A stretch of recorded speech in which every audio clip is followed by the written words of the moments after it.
Welcome to the Romance of the Three Kingdoms podcast. This is a supplemental episode. So right before our break for the 100th episode Q&A session, we found Cao Cao stuck in a stalemate against Liu Bei. He knew attacking would not give him victory, but he also did not want to retreat because then Liu Bei might laugh at him.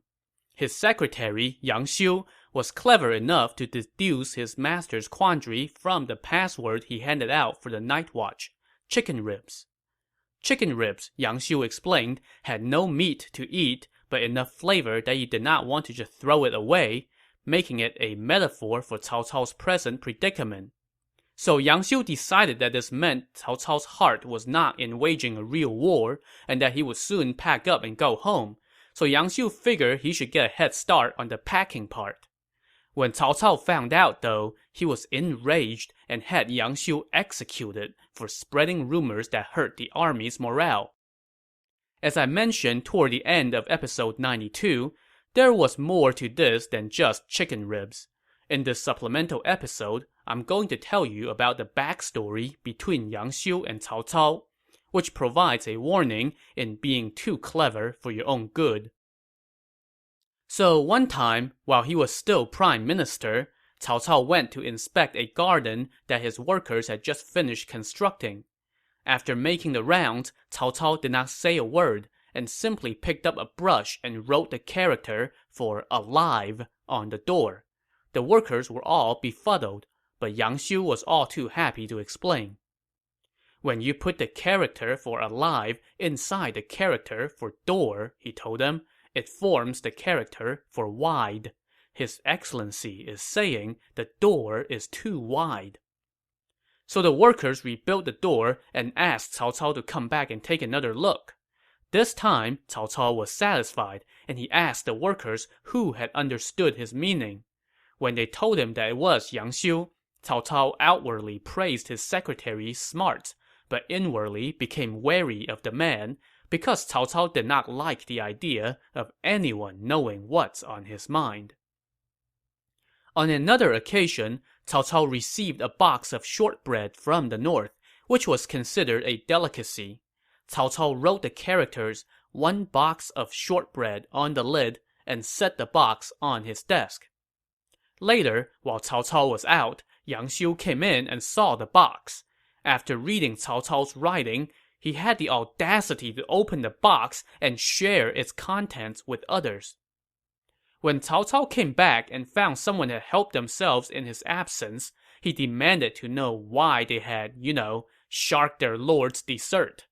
Yang Xiu said, "It clearly says on the box, 'Everyone take a bite of shortbread,' so how can we dare to disobey your Excellency's command?" So this was another Chinese play on words, as the characters for one box can be broken down into components that also have individual meanings. In this case, those components could be read as "everyone take a bite." I'll post a visual explanation of this and the other wordplay example on the website with this episode, which will help you make sense of this. In any case, Cao Cao laughed this off, but in his mind, Yang Xiu had just earned another strike. I mean, dude, you ate my shortbread. There's another example of Yang Xiu being too clever for his own good. Cao Cao, unsurprisingly, lived in constant fear that someone would try to assassinate him in his sleep, so he often told his attendants, "I've been known to kill people in my sleep, so when I'm sleeping, keep your distance." One day, while he was sleeping, Cao Cao's covers fell to the floor. One of his personal attendants quickly went to put it back on him, but suddenly, Cao Cao leaped up from his bed, pulled out his sword, and cut the guy down. He then threw the sword down and went back to sleep like nothing just happened. A bit later, he woke up, looked at a dead body on the ground, and asked, in astonishment, "Who killed my personal attendant?" When others told him that it was, you, Cao Cao wept bitterly and ordered that the poor guy be given a fancy funeral. In case you haven't noticed, Cao Cao hands out a lot of fancy funerals. From that day forth, everybody believed that Cao Cao really did kill people in his sleep. Everybody, that is, except Yang Xiu. And of course, he just could not bear to keep it to himself. At the funeral for the attendant, he pointed at the dead man and sighed. His Excellency was not dreaming. You were. When word of this got back to Cao Cao, it made him dislike Yang Xiu even more. Oh, and beyond those incidents, Yang Xiu also managed to get himself ensnared in the competition among Cao Cao's sons for heir apparent status. So earlier in the novel, we briefly mentioned that Cao Cao named his eldest son Cao Pi as heir over his third son, Cao Zhi. But it was a tough decision for a while there. Cao Zhi, being a noted writer, loved Yang Xiu's talent and often held all-night discussions with him. That was okay, but what follows was not. One time, the eldest son, Cao Pi, heard that dad was talking about naming younger brother Cao Zhi as heir. Cao Pi did not like where this was headed, so he invited a trusted official to his home to discuss how to prevent that from happening. But he also did not want people to see this guy coming into his house, which would no doubt get back to Cao Cao, since Cao Cao had eyes and ears everywhere. So Cao Pi had the guy hide inside a big box that was typically used to hold bolts of silk and smuggled him in that way. But Yang Xiu found out about this and spilled it to Cao Cao. So Cao Cao ordered someone to go stand outside Cao Pi's door to check it out. When Cao Pi heard what happened, he was in a panic. But the guy he had smuggled in was not. Instead, the guy told him to just fill the box with silk and bring it through the door again the next day. Cao Pi did as he suggested, and when Cao Cao's man searched the box and found only silk, he reported back to Cao Cao, who then suspected that Yang Xiu was trying to sully his son's good name. Needless to say, you really did not want Cao Cao thinking that you were lying to him. About his son, no less. For his part, Yang Xiu seemed hell-bent on putting himself deeper and deeper into Cao Cao's doghouse. On another occasion, Cao Cao wanted to test the two sons he was considering for heir, so one day, he ordered them to leave the city through a particular gate, but he had secretly instructed the guard at the gate to not let them through. The test was to see how each son would react. Cao Pi was up first, and when the guard told him no, Cao Pi just said, okay, and turned back.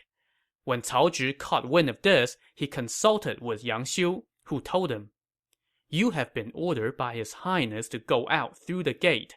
Anyone who stands in your way should be killed. So Cao Zhi went to the gates, where the guard stopped him and said, I'm sorry, you can't go through there.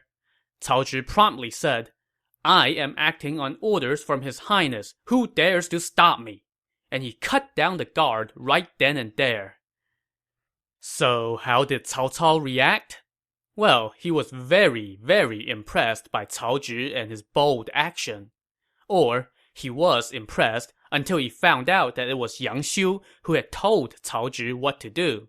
Put down another black mark next to Yang Xiu's name in Cao Cao's ledger. And finally, Yang Xiu ran afoul of Cao Cao on yet another occasion. Cao Cao often asked his sons questions about various subjects to test their knowledge. Yang Xiu helped Cao Zhi cheat by preparing a dozen or so answers for him, and whenever Cao Cao questioned Cao Zhi, the latter would answer eloquently, repeating from memory one of the items from Yang Xiu's cheat sheet. Cao Cao was a little suspicious at how good these supposedly impromptu responses were, but he had no evidence to suggest any foul play. Well, big brother Cao Pi found out about the cheat sheet and bribed someone to steal it. He then showed it to Cao Cao, who was livid at Yang Xiu for having the audacity to play him. So from that moment on, Cao Cao was harboring thoughts of doing away with this thorn in his side. So, when the chicken ribs thing happened, Yang Xiu finally pushed his luck one too many times, and his head was soon hanging by the gates of Cao Cao's camp. So there you have it, the backstory of how Yang Xiu got on Cao Cao's hit list by being too in tune with what's on his boss's mind. Usually we don't see that as a bad thing, but when you're serving Cao Cao, well, let's just say it's best to keep your smart alecky antics to yourself. Oh, and don't steal his shortbread. Never, ever steal Cao Cao's shortbread. I hope you enjoyed this supplemental episode, and I will see you next time on the Romance of the Three Kingdoms podcast. Thanks for listening.